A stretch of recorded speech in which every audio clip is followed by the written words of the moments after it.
Mari kita berdoa. Benar ya Tuhan, Engkau Allah datang dari surga, menjelma menjadi manusia, sampai mati di kayu salib.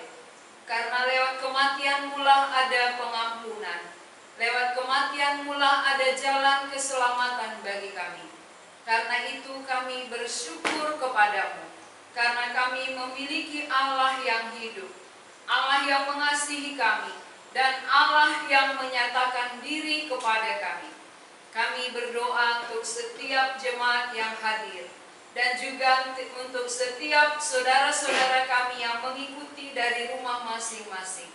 Biarlah Roh-Mu yang kudus bekerja, menyatakan rahasia-Mu, supaya kami dapat mengenal Allah kami, Allah yang hidup, Allah yang menjadikan segala sesuatu. Dan lewat pengenalan itulah kami boleh percaya dan mendapatkan keselamatan. Hamba-Mu yang terbatas yang menyampaikan, biarlah dengan pertolongan Roh-Mu yang kudus dimampukan untuk menyatakan kebenaran-Mu. Dalam nama Tuhan Yesus kami berdoa. Amin.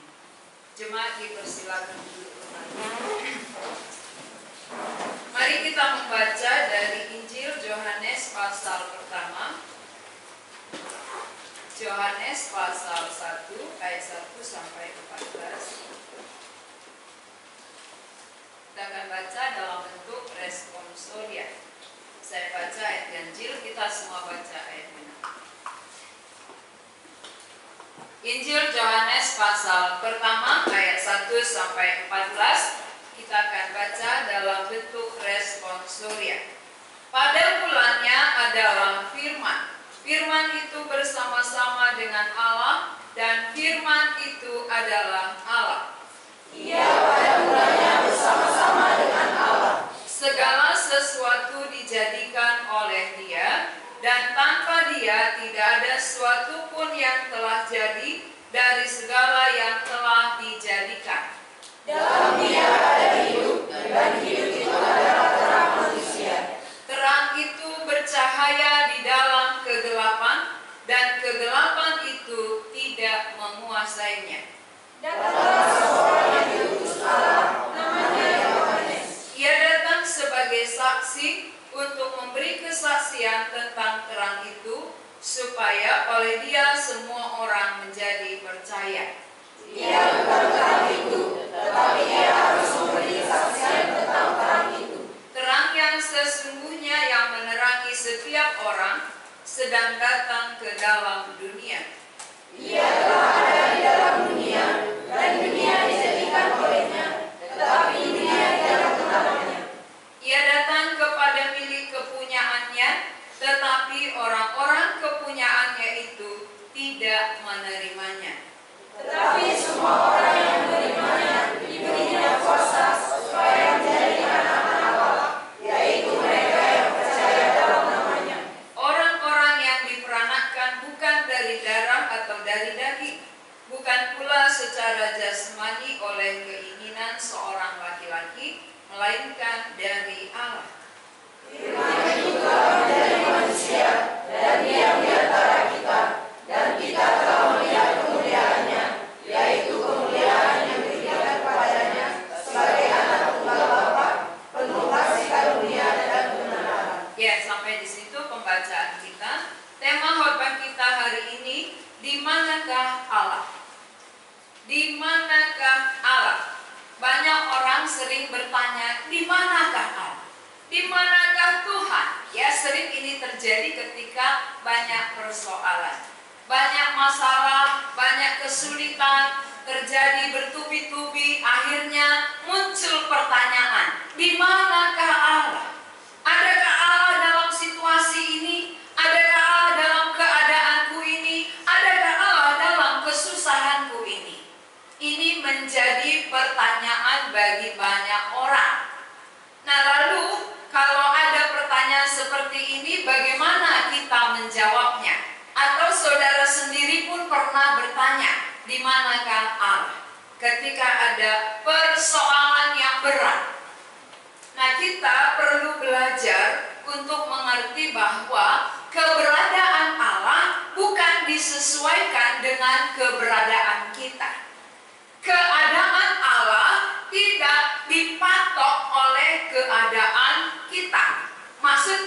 Ketika keadaan kita sulit, lalu kita ragu adanya Allah. Ketika keadaan kita beres, lalu kita mengakui Allah itu baik. Ini berarti bahwa kita yang membuat keberadaan Allah. Sesuai keadaan kita, kita membuat Allah ada atau tidak. Padahal bukan kita menjadi tolak ukur adanya Allah. Allah itu tetap ada dalam semua keadaan, dalam semua situasi, dalam semua problema yang kita hadapi. Allah tidak berubah. Keberadaan Allah tidak pernah diubah oleh situasi yang kita hadapi. Jadi kalau demikian saudara-saudara, ketika dalam tahun ini kita mengalami COVID-19, apakah Allah itu ada? Di manakah Allah ketika ada COVID? Tentu kita menjawab, di manakah Dia? Apakah Dia tidak tahu? Apakah Allah tidak melihat? Lalu ketika kita mengalami persoalan yang berat, masalah yang bertubi-tubi, lalu kita bertanya, di manakah Engkau Tuhan? Apakah Tuhan tidak ada? Waktu kita mengalami problem, kesulitan, kesusahan, masalah, keberadaan Allah tetap ada. Dalam semua keadaan, dalam semua situasi, Allah tidak pernah berubah. Lalu di manakah Allah? Bisa kita perhatikan dari ayat 1. Pada mulanya. Pada mulanya adalah firman. Firman itu bersama-sama dengan Allah. Dan firman itu adalah Allah. Berarti pada mulanya itu artinya sebelum segala sesuatu ada, Allah itu ada. Ini yang dimaksud pada mulanya. Pada mulanya adalah firman. Sebelum segala sesuatu ada, Allah telah ada. Sebelum bumi tercipta, Allah telah ada. Sebelum manusia diciptakan, Allah telah ada. Mengapa? Karena Allah bukan ciptaan. Hanya Allah yang tidak dicipta. Kalau semua yang ada, ciptaan Allah. Tetapi Allah pencipta, bukan ciptaan, maka Dia sudah ada sebelum segala sesuatu ada. Itulah yang dikatakan dengan firman. Lalu firman ini siapa? Firman ini kita perhatikan dari ayat 14. Mari kita baca ya ayat 14. 2, 3 ya.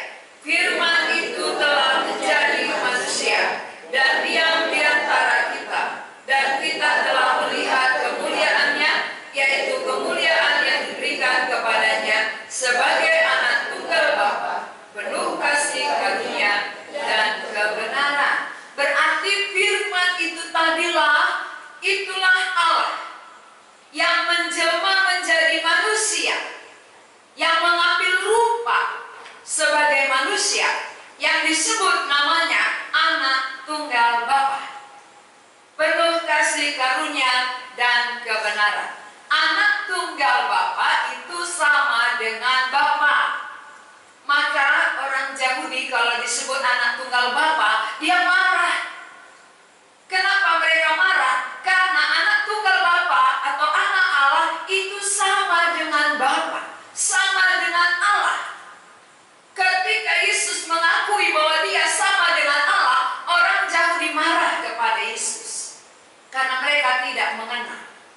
Maka orang Yahudi katakan, oh Dia menghujat Allah. Tuhan Yesus dianggap menghujat Allah. Kenapa? Karena mereka tidak mengenal Allah.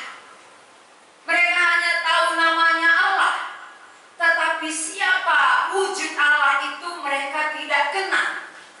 Maka kita pun mungkin banyak orang mengucapkan Allah tanpa pengenalan. Ya Allah kami. Lalu siapa Allah itu? Itu harus jelas. Kalau kita tidak mengerti siapa Allah, maka kita tidak akan mengerti bagaimana menyembah Allah benar. Siapakah firman itu? Firman itu menjelma menjadi manusia, disebut namanya anak tunggal Bapa, sama dengan Bapa. Mari kita bandingkan dengan Kejadian pasal pertama. Siapakah firman? Kejadian pasal pertama ayat 1 sampai 3. Ayat 1 kaum bapak, ayat 2 kaum ibu, ayat 3 pemuda-pemudi. Kaum bapak dulu, 1, 2, ya. Pada mulanya Allah menciptakan langit dan bumi. Bumi belum berbentuk dan kosong, gelap gulita menutupi samudera raya, dan roh Allah melayang-layang di atas permukaan air. Berfirmanlah Allah, jadilah terang, lalu terang itu jadi. Ya, kita perhatikan ya, sebelum segala sesuatu ada, pada mulanya Allah menciptakan langit dan bumi. Bumi belum berbentuk dan kosong, gelap gulita menutupi samudra raya, dan roh Allah melayang-layang di atas permukaan air. Ayat 3. Berfirmanlah Allah. Hanya dengan berfirman. Berfirmanlah Allah, jadilah terang. Lalu terang jadi. Berarti Allah yang adalah firman menjadikan terang. Allah pada mulanya adalah firman. Lalu sekarang berfirmanlah Allah, jadilah terang. Kita harus mengerti ini. Ketika bumi belum berbentuk, ketika segala sesuatu belum ada, maka Allah menjadikan segala sesuatu dengan berfirman. Berfirmanlah Allah, jadilah terang. Maka terang pun jadi. Kalau demikian, siapakah firman? Kita ulang-ulangi lagi. Firman itu adalah Allah. Ya, pada mulanya adalah firman, firman bersama-sama dengan Allah. Firman itu adalah Allah. Kemudian berfirmanlah Allah, jadilah terang. Siapa yang menjadikan terang? Allah. Kalau demikian, saudara-saudara, sebelum segala sesuatu ada, di manakah Tuhan Yesus? Kan firman tadi yang menjelma menjadi manusia, firman yang menjadikan segala sesuatu, dia yang menjelma menjadi manusia. Di manakah dia sebelum ada segala sesuatu? Dia sudah ada di dalam kekekalan. Tuhan Yesus sudah ada sebelum segala sesuatu ada. Ini penting kita garis bawahi. Sebelum bumi dan isinya ada, Yesus sudah ada. Dia sudah ada di dalam kekekalan.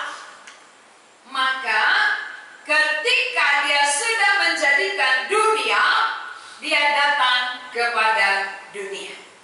Sesudah dia menciptakan manusia, dia datang kepada manusia. Berarti mana duluan Tuhan Yesus ada daripada Bethlehem? Mana duluan Tuhan Yesus ada daripada manusia? Tentu jawabannya Tuhan Yesus sudah ada. Tuhan Yesus itu sudah ada dari sejak kekekalan sebelum dia menjelma menjadi manusia. Nah, yang berikut dari ayat 3.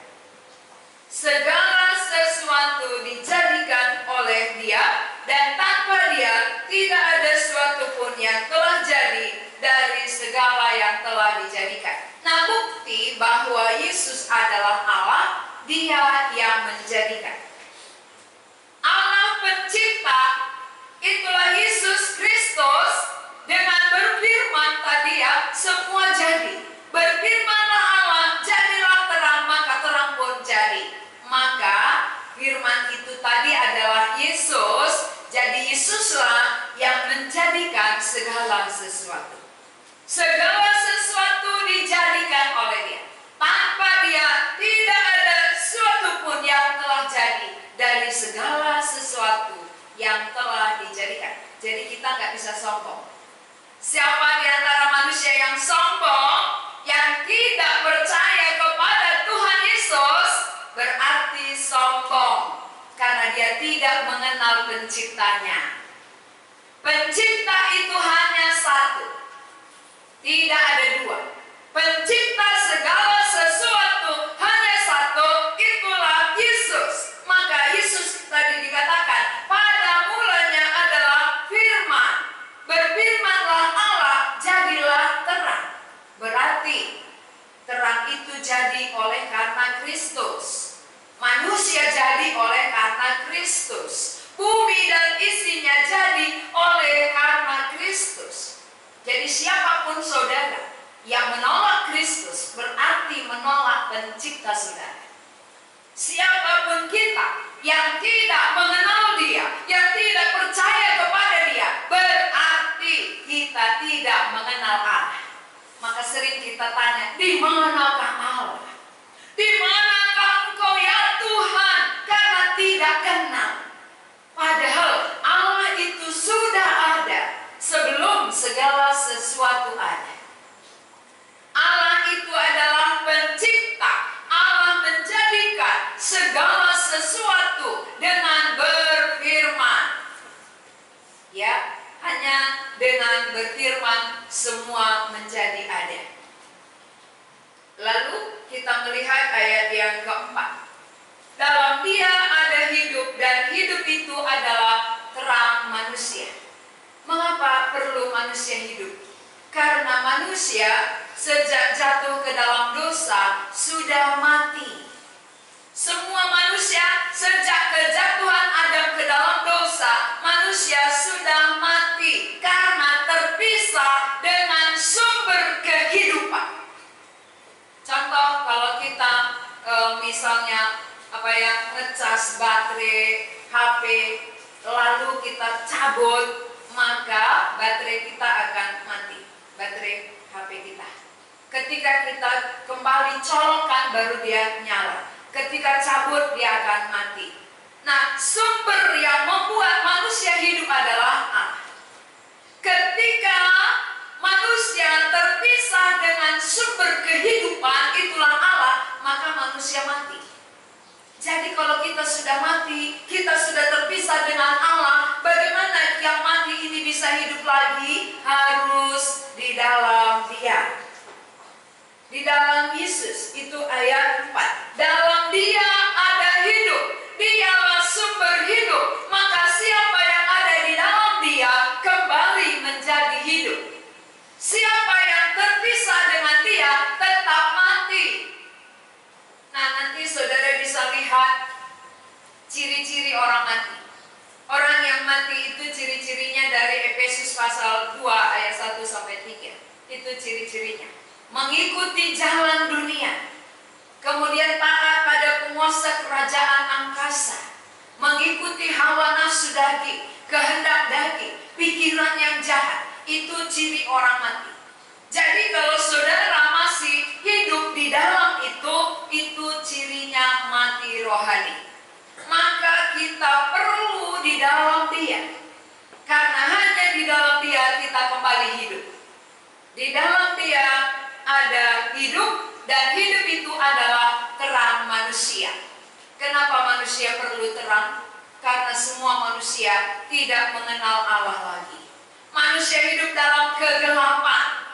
Mata rohani sudah gelap, buta, tidak tahu siapa Allahnya, tidak tahu siapa penciptanya, maka dia mencari-cari. Akhirnya sesuai dengan keinginan hatinya, sesuai dengan pikirannya, sesuai dengan anggapannya, apa rasanya yang cocok dengan dia, itulah yang dijadikan Allahnya. Kenapa? Gelap. Maka manusia yang gelap perlu terang. Siapa yang bisa menerangi? Itulah Allah itu sendiri. Allah menjadi terang, Allah menyatakan diri, baru manusia yang gelap ini mengenal siapa penciptanya. Maka dalam ayat 9 dikatakan, terang yang sesungguhnya. Terang yang sesungguhnya menerangi setiap orang sedang datang ke dalam dunia. Tanpa Yesus datang ke dunia, manusia hidup di dalam kegelapan, maka manusia akan melakukan apa yang baik menurut pandangan.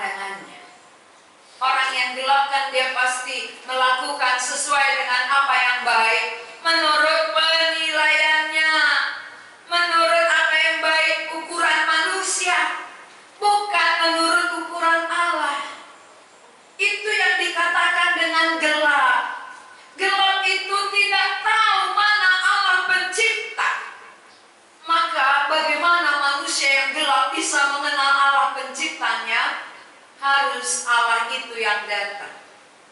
Harus Allah pencipta itu sendiri yang menjumpai ciptaannya. Kalau tidak, manusia akan tersesat. Manusia akan meraba-raba, mencari-cari, lalu semakin mencari-cari, semakin jauh tersesat. Sama seperti domba. Kalau domba sudah terpisah dari gembalanya, semakin dia mencari-cari, dia akan tersesat makin jauh. Maka gembala biasanya yang mencari domba. Manusia yang sudah hidup dalam kegelapan, tidak tahu mana Allah penciptanya, maka Allah sendiri yang datang menerangi. Terang yang sesungguhnya sedang datang ke dalam dunia, menerangi manusia supaya manusia mengenal Allah penciptanya. Ternyata saudara-saudara, walaupun diterangi, walaupun Allah itu sendiri datang menerangi, tapi tidak semua orang mengenal. Kita perhatikan dari ayat 10. Ia telah ada di dalam dunia, dan dunia dijadikan olehnya, tetapi dunia tidak mengenalnya. Walaupun Allah sendiri berinisiatif, Allah sendiri yang datang menerangi manusia ciptaannya yang hidup dalam kegelapan, tetapi banyak yang tidak mengenalnya. Banyak manusia yang tidak mengenal penciptanya, tidak mengenal terang itu, sehingga mereka tetap hidup di dalam kegelapan. Orang yang hidup dalam kegelapan, pasti dia tidak tahu apa yang dia lakukan. Dia tidak mengerti apakah yang dia lakukan itu berkenan atau tidak di hadapan Allah, karena dia hidup dalam gelap. Jadi saudara-saudara, dalam ayat 10 ini tidak mengenal. Dunia tidak mengenalnya. Allah pencipta tadi datang ke tengah-tengah dunia, datang kepada milik kepunyaannya, datang kepada semua ciptaannya, tetapi banyak yang tidak mengenal dia. Apalagi kalau nggak datang, saudara, pasti sama sekali tidak mengenal. Datang aja pun Allah menerangi, tidak mengenal. Maka di dalam ayat 11 kita perhatikan, karena tidak mengenal, apa respon mereka.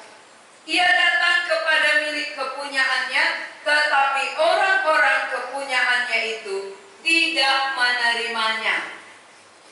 Walaupun dia datang, walaupun dia menerangi, oleh karena tidak mengenal, maka mereka tidak menerima. Khususnya ini orang-orang kepunyaannya adalah orang Israel. Bangsa Israel ketika Yesus datang, ketika mereka menanti-nanti, tapi waktu datang tidak menerimanya. Mengapa? Tidak kenal. Karena pengertian mereka, Mesias itu bukan seperti ini. Harapan mereka, Mesias bukan seperti yang ada sekarang. Tapi Mesias yang mereka harapkan adalah Mesias yang membebaskan mereka dari bangsa lain. Sedangkan kedatangan Tuhan Yesus adalah menerangi hati yang gelap. Kedatangan Tuhan Yesus tidak seperti yang mereka inginkan, tidak seperti harapan mereka. Maka kenapa banyak orang menolak Yesus? Karena beda dengan harapan. Kenapa banyak manusia tidak menerima ketika Yesus diberitakan, ketika Yesus disampaikan? Karena tidak sesuai dengan harapan mereka. Mereka harapkan Yesus itu seperti ini. Mereka harapkan Yesus itu berbuat begitu. Tapi ketika itu tidak terjadi, mereka tolak. Inilah orang-orang kepunyaannya, bangsa Israel. Nah, namun kita perhatikan ayat 12. Tetapi semua orang yang menerimanya. Ini berarti siapa saja. Walaupun bukan bangsa pilihan, walaupun bukan orang Israel, tapi semua, siapapun dia, kalau menerima Yesus yang datang itu, dia akan menerima kuasa, menjadi anak-anak Allah. Jadi kitalah ini. Kita yang bukan bangsa pilihan, kita yang bukan orang Israel, tapi ketika kita mengenal Yesus adalah Allah yang firman menjadi manusia, ketika kita kenal dan percaya, ketika kita menerima, maka kita mendapat kuasa, mendapat hak menjadi anak-anak Allah. Saudara-saudara yang dikasihi Tuhan, jadi bukan semua orang mendapat hak, bukan semua orang menerima kuasa menjadi anak Allah, tetapi hanya yang menerima pribadi Yesus. Siapa yang menerima pribadi Tuhan Yesus, dia diberi kuasa, diberi hak, disebut anak-anak Allah. Bukan anak Allah ya, anak Allah itu Yesus Kristus. Anak-anak Allah. Anak-anak Allah berarti banyak. Siapa saja yang percaya, siapa saja yang menerima akan menjadi anak-anak Allah. Kalau menjadi anak-anak Allah berarti mendapat warisan Allah, mendapat kerajaan Allah. Itu anak-anak Allah. Tetapi kalau masih sebatas ciptaan, maka kita tidak berhak mendapatkan kerajaan Allah. Ketika kita hanya menjadi ciptaan Allah, kita hanya berhak menikmati dunia dan segala isinya. Tetapi ketika kita mati, kerajaan yang disediakan oleh Allah tidak menjadi bagian kita. Itu kalau hanya ciptaan. Tapi anak-anak Allah, dia berhak mendapat kerajaan Allah. Berarti dia akan bersama dengan Allah selama-lamanya, sebagaimana Yesus yang adalah anak Allah tinggal bersama dengan Allah. Maka manusia yang menerima Yesus, dia akan bersama-sama dengan Allah di sorga untuk selamanya. Jadi kalau demikian saudara, siapakah Yesus? Siapakah Yesus? Yesus itu pada mulanya bersama-sama dengan Allah. Dan Yesus itu adalah Allah. Mari kita ganti dari ayat 1 itu pada mulanya firman, ganti dengan Yesus. 2, 3 ya. Pada mulanya adalah Yesus. Yesus itu bersama-sama dengan Allah. Dan Yesus itu adalah Allah. Ayat 14. 2 ya.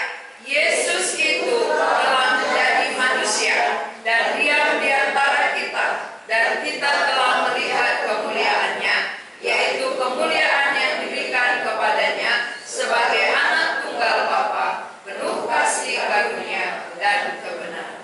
Berarti Yesus sudah ada sebelum segala sesuatu ada. Lalu dia menjadikan segala sesuatu termasuk bumi dan isinya. Sesudah dia menjadikan segala sesuatu, dia menjelma menjadi manusia. Itu yang ayat 14 itu. Firman itu telah menjadi manusia. Berarti Allah itu menjelma menjadi manusia. Itulah Yesus Kristus yang disebut anak tunggal Bapa. Jadi anak tunggal Bapa sama dengan Bapa. Inilah ketritunggalan. Tritunggal berarti sama, bukan 3 saudara ya. 3 tapi 1. Itulah Allah. Jadi sering orang menyalahgunakan karena tidak mengerti. Karena ketidakmengertian maka dianggap Allah orang Kristen itu 3. Padahal Allah kita adalah Esa. Tritunggal yang Esa. Allah Bapa, Allah Anak, Allah Roh Kudus, Tritunggal yang Esa. Yesus adalah Allah, Roh Kudus adalah Allah, Bapa adalah Allah. Ini sulit dimengerti oleh banyak orang, sehingga karena orang sulit mengerti, akhirnya meninggalkan kekristenan. Kenapa? Karena tidak tahu. Tidak tahu, tidak mau belajar. Seharusnya kalau tidak tahu, harus belajar baik-baik. Belajar mengerti bahwa Allah orang Kristen adalah Allah Tritunggal. Allah Bapa, Anak, dan Roh Kudus itu sama, sederajat ya. Bukan Allah Bapa di atasnya, Anak di bawahnya, Roh Kudus lebih rendah, tidak. Tapi ini satu kesatuan. Bapa, Anak, Roh Kudus adalah satu kesatuan yang adalah Allah. Roh Kudus Allah. Jadi ketritunggalan ini satu kesatuan Allah. Jadi kalau kita katakan aku percaya Allah, berarti kita sudah percaya di situ Bapa, Anak, dan Roh Kudus. Percaya Allah Pencipta, ya. Percaya kepada Yesus Kristus, percaya kepada Roh Kudus. Jadi di manakah Allah? Allah yang tadinya menciptakan segala sesuatu sekarang sudah tinggal bersama dengan kita. Diam di antara kita. Itu di dalam ayat 14 itu. Diam di antara kita. Berarti Allah itu tidak jauh lagi. Dulu kita menganggap Allah itu jauh sekali. Di manakah Engkau ya Tuhan? Tapi sekarang Allah itu sudah menjelma menjadi manusia, diam di antara kita. Sehingga setiap orang yang percaya, yang menerima Tuhan Yesus, Allah itu sudah ada di dalam Dia. Allah itu tidak jauh lagi, tapi Allah itu sudah ada di dalam hidup kita, sudah ada di dalam diri kita. Berarti kemanapun kita bersama dengan Allah. Dalam semua situasi yang kita hadapi pun bersama dengan Allah. Ketika kita sakit pun bersama dengan Allah. Ketika diberkati bersama dengan Allah. Ketika ada persoalan bersama dengan Allah. Kalau memang bersama dengan Allah, adakah ketakutan kita? Maka pemazmur mengatakan, di dalam lembah kekelaman pun aku tidak takut bahaya, karena Engkau besertaku. Jadi Allah yang kita percaya sekarang adalah Allah yang diam di antara kita. Dia tidak jauh. Allah itu diam di antara kita. Maka bagi orang yang sudah percaya bahwa Yesus itu adalah Allah, Dia yang menciptakan, di dalam Dia kita hidup, Dia yang menerangi, sehingga pikiran yang gelap menjadi terbuka dan mengenal Allah secara benar, maka hati terbuka untuk menyambut Dia, maka kepadanya diberi hak menjadi anak-anak Allah. Dan Yesus itu akan diam di dalam Dia, menyertai Dia dari sekarang sampai selama-lamanya. Inilah yang menjadi kekuatan bagi orang percaya. Orang percaya tidak hidup sendiri, tetapi orang percaya itu beserta dengan Allah. Allah menyertai, diam di antara kita dalam semua keadaan kita. Bukan dalam situasi tertentu saja, tapi dalam semua situasi yang ada yang kita hadapi, Allah kita menyertai kita. Jadi siapa yang belum percaya, belum mengenal dengan jelas, hari ini sudah nyata bahwa Allah Pencipta itu adalah Yesus Kristus. Dan Allah Pencipta itu menjelma menjadi manusia dan mau tinggal di dalam hati saudara. Ketika saudara menyambut, Dia akan tinggal bersama saudara dalam semua situasi dan keadaan. Mari kita berdoa. Tuhan, kami bersyukur kepadamu untuk firman-Mu. Seringkali kami bertanya, di manakah Allah ketika kami menghadapi banyak persoalan. Tetapi hari ini sudah terjawab bahwa Allah yang menciptakan segala sesuatu sudah datang ke dunia ini, menjelma menjadi manusia, diam di antara kami. Dan bagi orang yang menerima pribadi Yesus, akan disertai oleh Allah dari sekarang sampai selama-lamanya. Biarlah Roh Kudus meneruskan firman-Mu bekerja di dalam hati setiap orang yang sudah mendengarkannya. Dalam nama Tuhan Yesus kami